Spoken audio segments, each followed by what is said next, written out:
Welcome to your daily dose of hope. I'm Phyllis Nichols, and I'm glad you're here.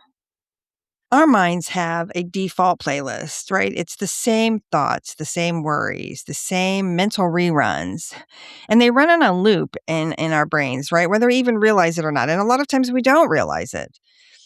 Neuroscientists call this the default mode network, our brain's kind of idle state, which defaults to rumination. And sometimes that means worst case scenarios or unresolved emotional business.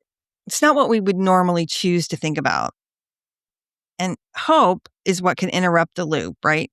So when you feel genuine hope, your brain isn't being naive. It's not painting a picture of everything's okay when it might not be.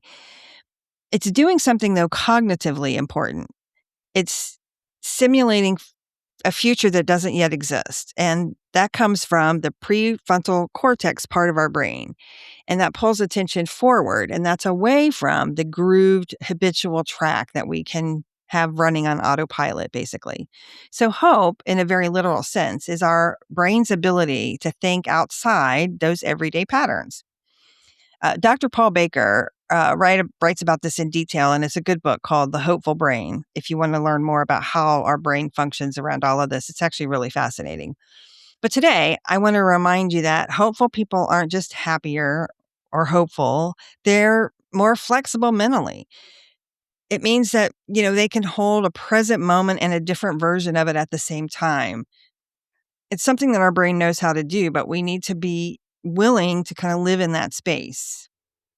And we all know the loop can be loud. It's familiar. It feels like the truth because we've been thinking these same thoughts thousands of times, sometimes like every day for years. And hope doesn't just silence it, but it does remind us that the loop isn't the whole story and our brain is bigger than those habitual thoughts and that we can actually do something, because mindfulness is how we can break sort of that brain's algorithm.